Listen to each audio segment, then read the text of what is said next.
Look at what you've done. Because of your mistake, we've lost a major contract. You'd better prepare for the worst, start packing your things. The furious roar of our department head, Casey, echoed through the office. Apparently, our beautiful supervisor had caused some kind of trouble regarding an important client contract.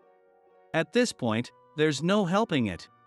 I guess I'll have to step in and take care of this. My name is Tucker. I'm a 30-year-old employee at X Foods Trading Company. I've been here for 3 years now, but I don't have a title or any particular position. Behind my back, people call me an outsider. Hey!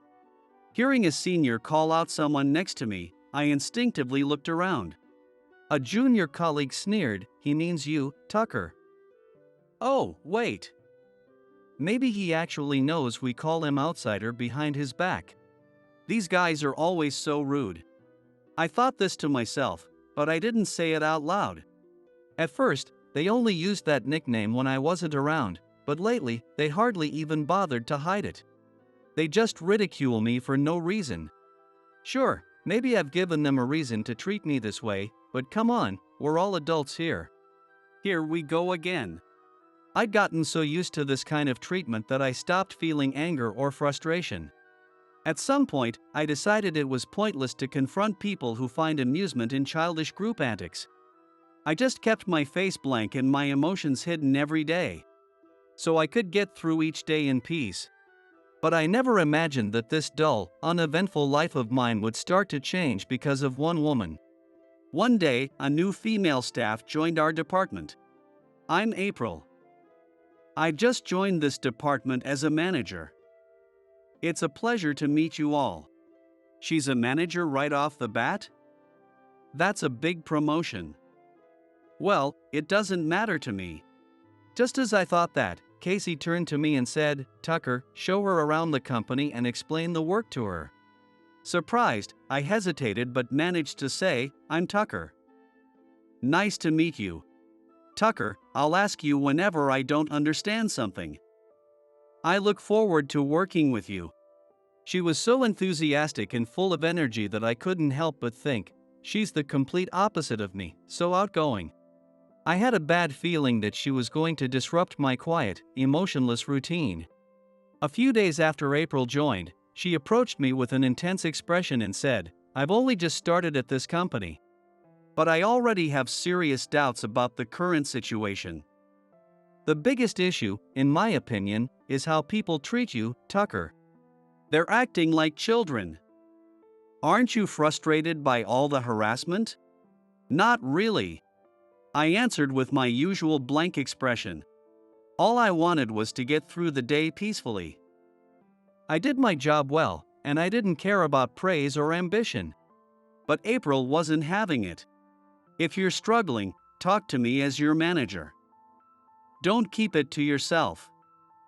I want to work with passionate people." I had no intention of getting involved with anyone or letting anyone get close to me. As she spoke with such passion, I just looked at her with cold indifference. But April wasn't backing down. If anything, my attitude only seemed to ignite her determination even more. "Then I'll be your shield, Tucker. Why can't she just leave me alone?" Of course, my silent cry went unheard, and it wasn't long before my quiet, uneventful life started to unravel. Even though people called me an outsider, my main job was to assist the sales team. I used my experience to help make their work as smooth as possible. "Tucker, I want to learn from you, so please let me observe your work." As April said so, she stuck by my side and refused to leave. Sighing inwardly, I let her observe as much as she wanted. "You're really capable, aren't you, Tucker?" April said this with genuine admiration. Is that how she sees me? Some colleagues have said to me, "We're always grateful for your attention to detail and support." April didn't miss what she observed of my work and the few compliments I'd received. However, because April with her good looks kept praising me so much, the male colleagues who always harassed me were clearly not happy. Who does he think he is, acting all cocky when he's just an outsider? Such a gloomy guy getting ahead of himself. Just wait. He'll get what's coming. This is why I didn't want anyone getting involved with me. Don't put the spotlight on someone like me. I thought to myself. April meant well, but to me, it was nothing but a nuisance. And yet, she remained oblivious to how I felt. As April settled into the company, she became a popular figure thanks to her charisma and leadership. Perhaps it was because she had become more familiar with her surroundings that she started to notice things she hadn't seen before. Ignoring my worries and confusion, April continued to engage with me. Meanwhile, male colleagues who did not find this amusing escalated their harassment of me. One day, smirking, a senior colleague kicked over a trash can and said, "Hey, outsider. This place is a mess." When I stepped forward to clean it up, a junior colleague stuck his leg out. And I tripped, falling into the scattered garbage. "Oops, my bad. My legs are just too long, you know?" he said, chuckling. "Here we go again." Without a word, I started to get up and go grab a broom, but then April's voice rang out. "What kind of childish behavior is this? Can't you even clean up your own mess?" The colleagues glared at me as if to say, "Why is she defending him? We all work for the same company, don't we? Aren't some of you able to do your jobs every day because of Tucker's hard work? As employees, we should be united in striving to make this company better." Stunned by April's anger, they muttered their apologies. "Don't apologize to me, apologize to Tucker," April commanded firmly, so they reluctantly turned to me. "I apologize." Of course, I knew their apology was just for show. But if it meant I could get a brief reprieve from their antics, I would accept it. While the harassment didn't stop completely, it was less blatant. Yet when April wasn't around, they still intentionally bumped into me, knocking papers from my hands or hiding my materials. To maintain some sense of peace, I'd started taking precautions, like saving all important documents on my computer and locking the data in secure folders. Furthermore, even if the computer is opened by someone else, the important data is stored in a locked place. I would like to think that they would never do such a foolish thing, but just in case. For me, it would have been fatal if the data had been lost, so I took this precaution. One day, April approached me with a proposal. "Tucker, there's a new project coming up, and I really want you to be a part of it." "A project? I'm not worthy of that." I tried to decline. "I've seen how you work, and I'm certain of your negotiation skills and ability to handle tasks. I rely on you. It's you I want for this. So please join us?" In her earnest gaze, I saw genuine respect and hope, feelings I hadn't been shown in a long time. I thought I could hear the faint sound of my heart's defenses slowly creaking open. What had made me so closed off? The answer lay in the past, memories I couldn't erase. Deep down, I was scared. I'd always believed people would betray me eventually, and that fear had kept me locked away. One day, the department was shaken by Casey's furious voice. "April, do you realize what you've done? Because of your mistake, we've lost a major contract. You'd better prepare for the worst. Start packing your things." It seemed April had caused some trouble with an important client's contract. "I'm so sorry," April said quietly, bowing her head.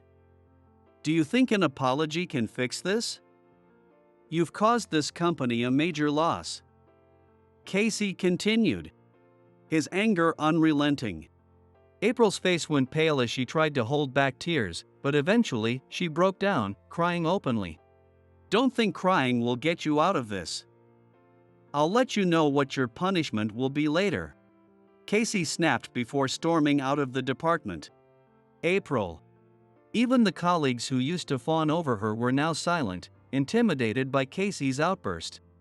The atmosphere in the office felt tense, as though something needed to be done. That's when it struck me. Wait, wasn't Nate the representative for this client? Well, if it's come to this, I guess I'll have to step up and handle it. I wanted to help April in any way I could. I couldn't bear the thought of her leaving because of this. Nate, the client representative, was someone I had known from my previous company. When I reached out, he readily agreed to meet, so April and I immediately headed over to the client's office. Good afternoon. I'm Tucker from X Foods Trading Company. Could you please let Nate know I'm here? We've been expecting you. Please wait just a moment. Hey, Tucker. How have you been? I didn't know you were working with X Foods Trading. It's been a while, Nate. These days, I mainly handle support for the sales team. We have a lot to catch up on, so let's grab a coffee sometime. But for today, thank you for taking the time to see us. I sincerely apologize for the trouble we've caused. I know this is a bold request, but I wanted to ask if you would reconsider. Come on, don't be so formal. Look, I understand we have to keep business and personal matters separate, but I want to maintain a good relationship with you. A request from you personally? Well, how can I refuse? It's an important deal, isn't it? Yes, I promise it will be worth your while. All right, then. For your sake, I'll agree to redo the contract. Nate, thank you so much. I know you're a trustworthy guy, Tucker. If it weren't you asking, there wouldn't even be a deal to speak of. I'm counting on you. Absolutely. Thank you again. I'll take my leave now. April had been quietly observing the entire exchange, but on the way back to the office, she couldn't hold back any longer. Tucker. Just who are you? She asked, ignoring the concerned glances of our colleagues who surrounded her. There was a reason I tried so hard to live a quiet, uneventful life. I had once been betrayed by someone I trusted. That idiot, showing me such a brilliant idea before submitting it. Well, it's all about who gets there first. I'll submit it as my own. I wonder what'll happen to him. That's what Jesse, someone I thought of as a friend and rival, had said before stealing my idea and passing it off as his own. Jesse, how could you? I had been so angry I nearly swung a fist at him. But then, voices started whispering around us. Did you hear? Tucker tried to claim Jesse's proposal as his own. And apparently, he's been awful to Jesse this whole time, too. Jesse's such a nice guy for letting it slide. Wow, really? People aren't always what they seem. Poor Jesse. My fist froze midair.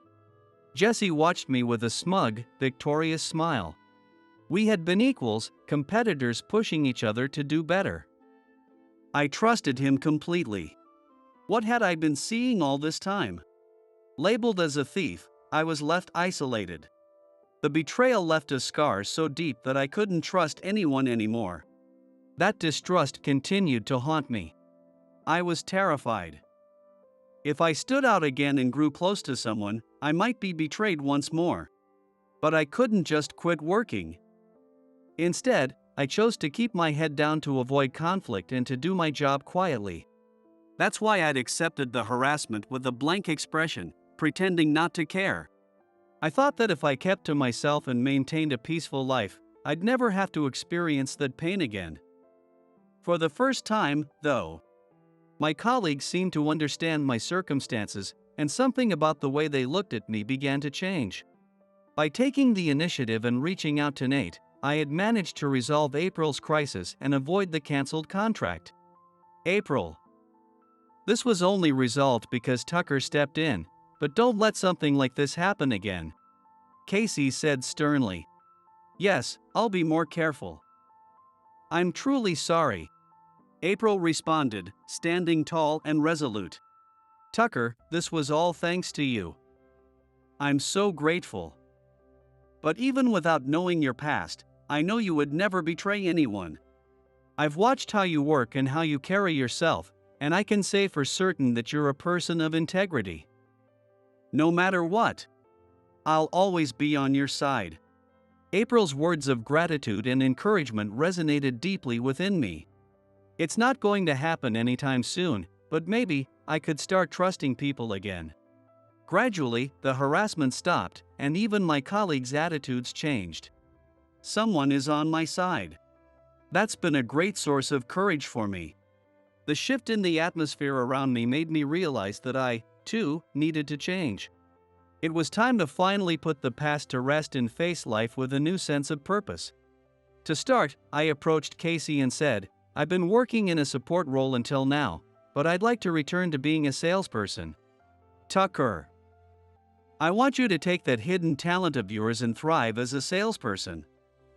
I was actually planning to ask you myself soon.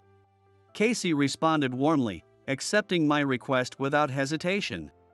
Though I was a little nervous about returning after such a long time, I knew my instincts would come back quickly. With that, I was able to make my comeback as a salesperson. Tucker, you're not someone who should be stuck in a support role. Let's give it our all together, April said, encouraging me once more. With April leading the way, our department grew more unified, and everyone began working together toward our goals. Watching her rally everyone so effectively, I realized once again that April was meant to be a manager. The sense of camaraderie we now had was unlike anything I'd ever experienced, and it was all because of April's leadership. As for me, I finally started to unleash my full potential as a salesperson. Like a fish in water, I found my rhythm and began delivering results. Seeing this, the colleagues who used to harass me were astonished. Who would have thought Tucker, so-called outsider, was this capable? I'm honestly blown away. He's already surpassed my sales record. I guess I better step it up before I'm the one getting called incompetent. Tucker, you've got to teach me your tricks. The contract recovery marked the beginning of a shift. I was recognized as Tucker, the salesperson from X Foods Trading. The colleagues who had mistreated me now came to apologize, one after another. It is certainly not acceptable for a good old man to insidiously harass me because he doesn't like or understand me. But I also realized I had played my part by shutting myself off and refusing to engage. I thought staying quiet would protect me. If accepting their apologies meant we could all move forward, then that's what I would do. Call it naive if you want, but I believed people could change. The fact that I now felt this way surprised even me. Let's not have this happen again, okay? I said, extending a hand. One of my former tormentors shook it, then pulled me into a half hug, throwing an arm around my shoulders. Gone were the sneers and condescending looks. Instead, I felt their respect, perhaps even admiration, for me as a salesperson. From then on, we worked together, pushed each other, and achieved success after success. Tucker, look at this. Our company has officially surpassed the performance of your former company, April said excitedly. All of our hard work paid off. I replied, genuinely pleased. My colleagues celebrated the achievement, sharing in the joy. April had fully settled in and was now an indispensable leader. Even Casey, who used to be perpetually stressed, had been smiling more often lately. But as our company grew, a new challenge emerged. Our growth had started to plateau. Because we'd become comfortable discussing issues openly, we brainstormed solutions together day after day. We're landing contracts steadily, but how do we take the company to the next level? We probably need a bold, innovative approach that sets us apart from the competition. An innovative approach? Like expanding into new markets? Exactly.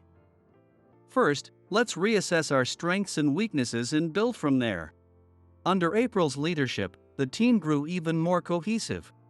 Everyone could feel the bonds deepening. After weeks of planning, we finally outlined a new project. This time, we'll launch a global campaign to promote our area's famous maple syrup. Beyond just a pancake topping, we'll highlight its versatility in neat marinades, glazes, and more. It's a first-of-its-kind initiative, but if we succeed, it'll lead to enormous growth for the company. Let's give it everything we've got. This project required international coordination to export our products. It was uncharted territory, and we faced numerous challenges. We had to somehow clear those issues one by one, but it wasn't clear what kind of know-how we needed to handle it. Just as the team started feeling overwhelmed, April dropped a bombshell. Everyone, you're all familiar with K Corporation, right? Well, I'm actually the granddaughter of Mr. Hartman, K Corporation's chairman. The room fell silent in shock. K Corporation was one of the top 3 companies in the country. We lack the experience and know how to expand globally, so I'm proposing we leverage the connections we have. I'll negotiate directly with my grandfather, no, with Mr. Hartman, alongside Tucker. Leave this to us. With April's bold declaration, the team agreed to pursue a partnership with K Corporation.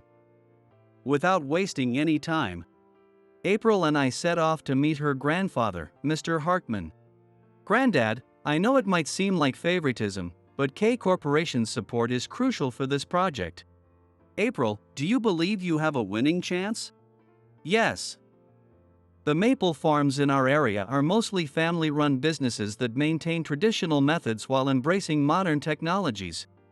The syrup they produce meets strict quality standards and is widely recognized.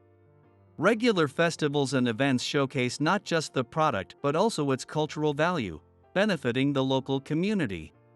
As the first step in our company's reform, we want to focus on promoting the strengths and unique appeal of our hometown. Interesting. I'll convene a meeting with the executives in 5 days to decide whether we'll partner on this project. April, I want you to present this proposal to everyone. Granddad, let's see what you've got. Take your best team and give the presentation of your lives. It's been a long time since I've felt this excited. April's grandfather reportedly ended with a hearty laugh. 5 days later, April and I went from my company to the presentation. The people in the department unanimously decided that there was no one better qualified for the job than the 2 of us. April, Tucker, we're placing the company's future in your hands. If anyone can pull this off, it's the 2 of you. Do your best. Bolstered by the support of our team, we stepped through the doors of K Corporation's conference hall. To be honest, Tucker, I was naive. I thought, since Granddad's family, he might just approve the project on the spot. Maybe that's exactly why K Corporation is one of the top 3 companies in the country. You're right. Our presentation has to convince them.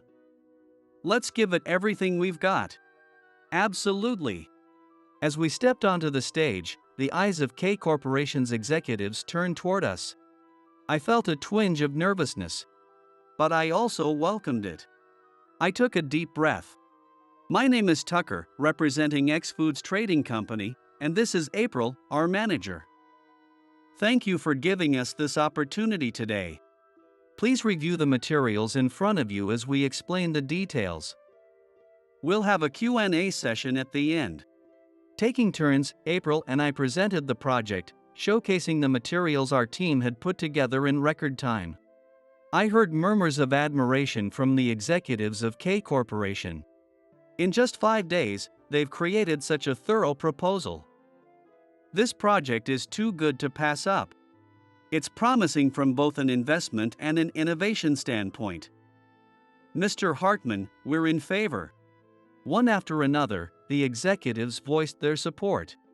Tucker, April, well done. April, you've grown so much. The chairman applauded. This was followed by applause from the upper management. Thank you all. Let's work together to make this project a success. We shook hands with the executives, and the project partnership was officially sealed. We had a reliable ally with the K Corporation. As we wrapped up and prepared to leave, Mr. Hartman approached me. Your presentation was excellent. Tucker, was it? I'd love to have someone like you at K Corporation. What do you say?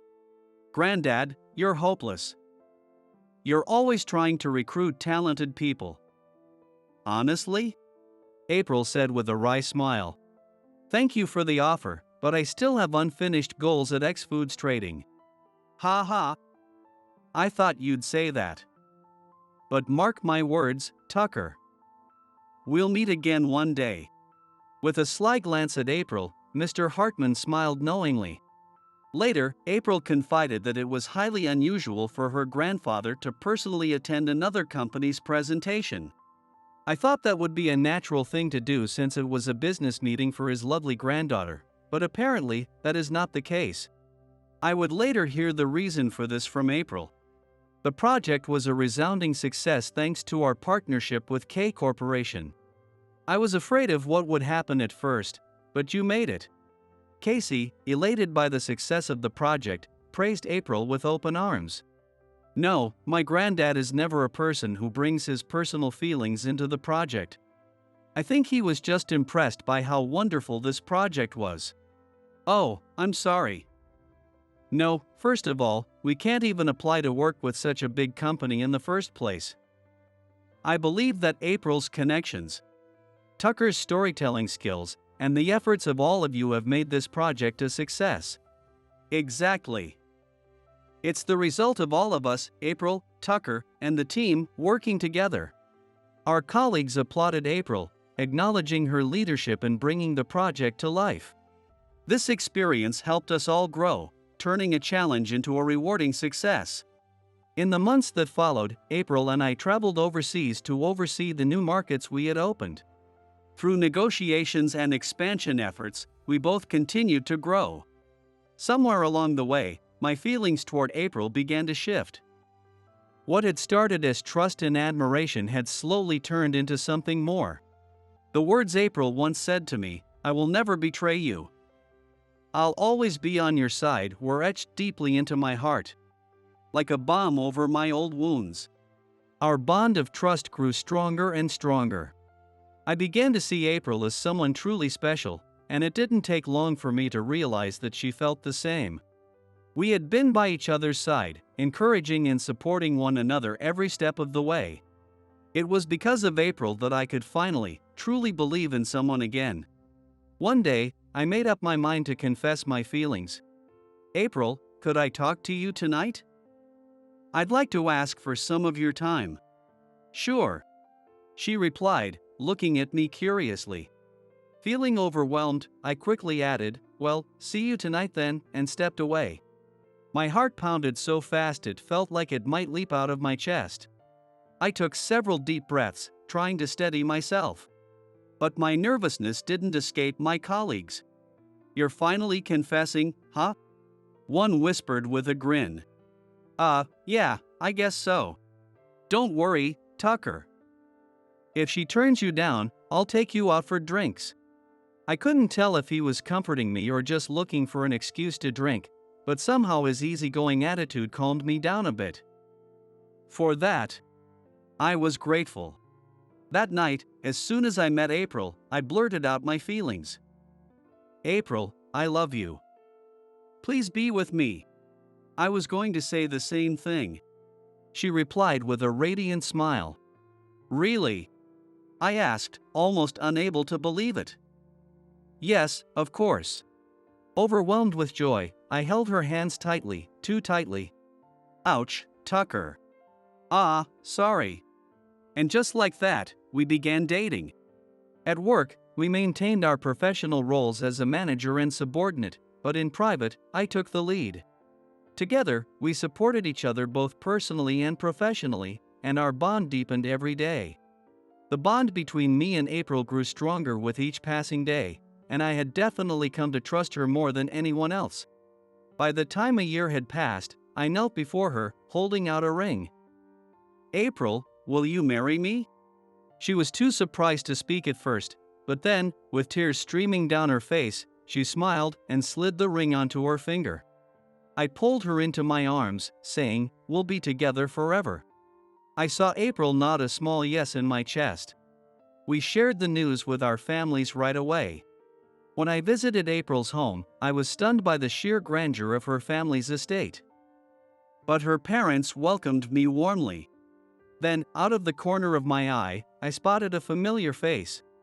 Well, we meet again, Tucker," said her grandfather, Mr. Hartman. Granddad was more excited about this than I was. Of course. I knew I'd see you again. My instincts are never wrong. Yes. April's grandfather was more pleased than anyone else. Is this man Mr. Hartman of that K Corporation? He just loves his grandchildren, and his face was full of kindness. Soon after, surrounded by the blessings of family, friends, and colleagues, April and I were married. Not long after, April shared the news that we were expecting a child. I'll get to hold my great-grandchild? There was a grandpa with a smile on his face already. As for me, I felt the immense weight and joy of becoming a father. If any one person in my life had been missing, I would never have met this new life. A family exists because life is passed down and connected through generations. To protect this family, I knew I had to work even harder. I had friends who understood the struggles I once carried alone and supported me through it all. What we overcame together became the foundation of my confidence. I realized that people can change if they want to. It just takes the right opportunity and the support of those around them. The emotionless, indifferent version of myself no longer existed. I reflected on how fortunate I am to have people in my life. And I was once again grateful for the connections I have made and will continue to make.